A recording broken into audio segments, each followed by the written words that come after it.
Comunicación ahora con la doctora Lauriane Jiménez Faibi, jefa del Laboratorio de Genética Molecular de nuestra máxima casa de estudios. Doctora, ¿cómo estás? Un gusto como siempre.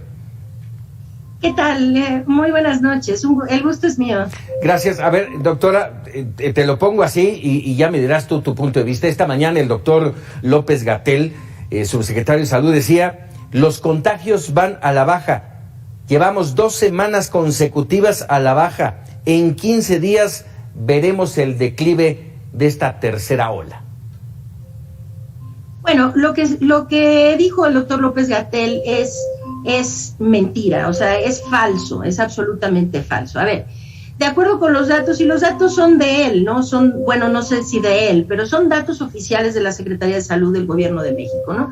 Entonces, de acuerdo con el tablero, la información que da el Instituto Nacional de Salud Pública, vamos a decir, en la semana 30, de epidemiológica 30, se tenían 97,981 casos. En la 31, 110,000. En la 32, 113,000. En la 33, 105,000.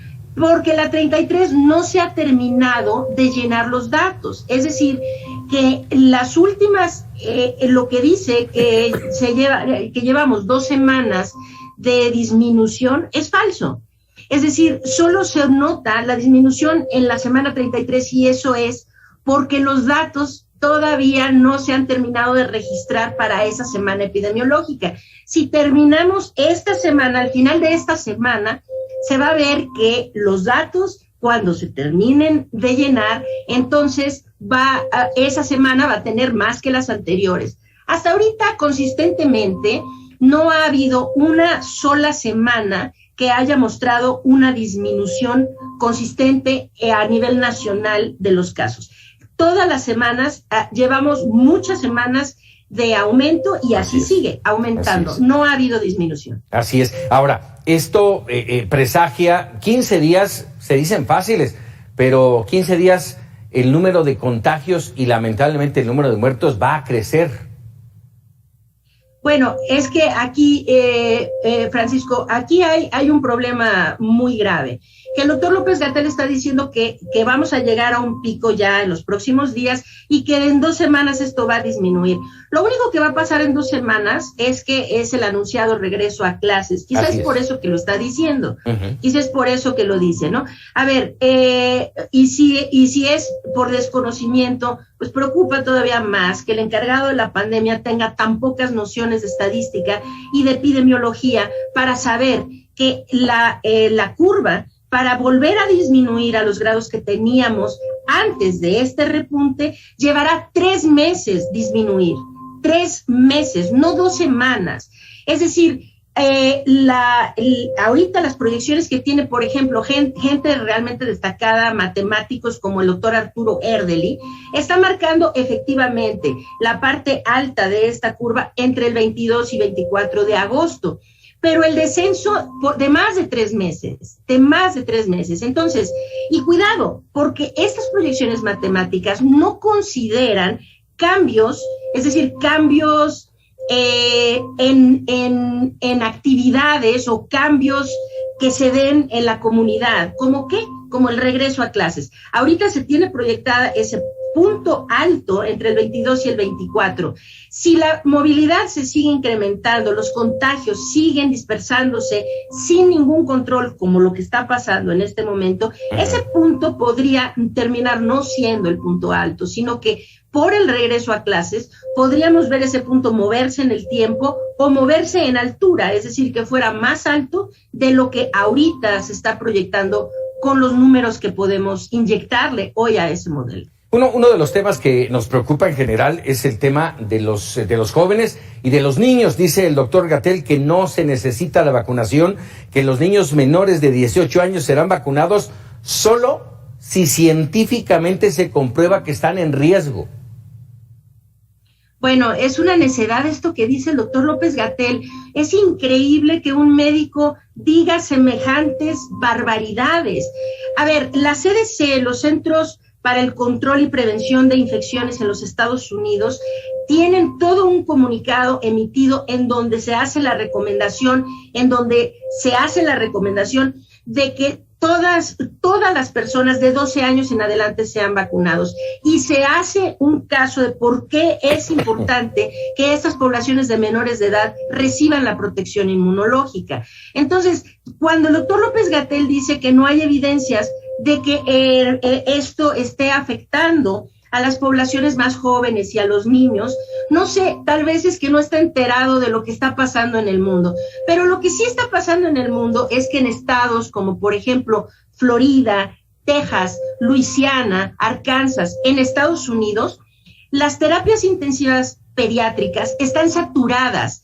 Es decir, ya hay, por ejemplo, el alcalde en Dallas salió a decir, no tenemos camas de terapia intensiva para menores de edad.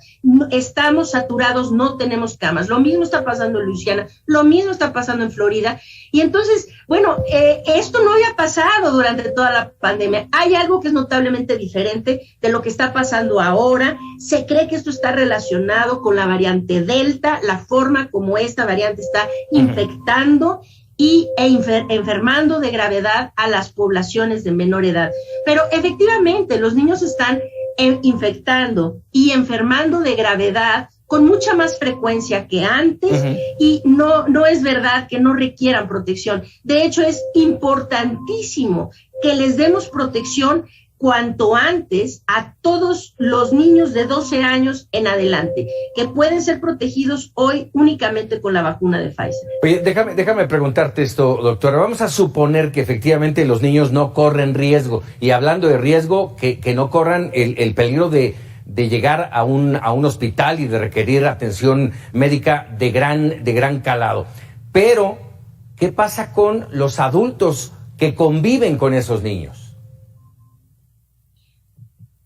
¿Qué pasa? Hay muchas cosas que están equivocadas de esto que está diciendo el doctor López-Gatell. A ver, la vacunación, hoy dijo algo que también es falso, ¿no? Dice, la vacunación no protege en absoluto contra la transmisión. Esto es falso, es decir, ahora protegen menos contra la transmisión las vacunas porque nos estamos infectando con un microorganismo que tiene una capacidad más alta de transmisibilidad, que es la variante Delta, ¿no? Entonces, las vacunas siempre han tenido una eficacia mucho más alta contra la muerte, un poquito menos contra la enfermedad severa y menos contra la enfermedad, vamos a decir, leve y moderada, y mucho menos contra la infección. Pero sí tienen algo de protección contra la infección. Entonces, vamos a decir, de 1,000 personas que están vacunadas con esquema completo de vacunación, no es que las 1,000 se vayan a infectar, es decir, hay algunas de esas personas que sí realmente les protege incluso de la infección. Entonces, vamos a ver, aquí el problema es el siguiente. Mientras no tengamos a una población, a una proporción muy grande de la población vacunada, y esto incluye a los menores de edad, no vamos a ver el fin de esta catástrofe que nos está aquejando.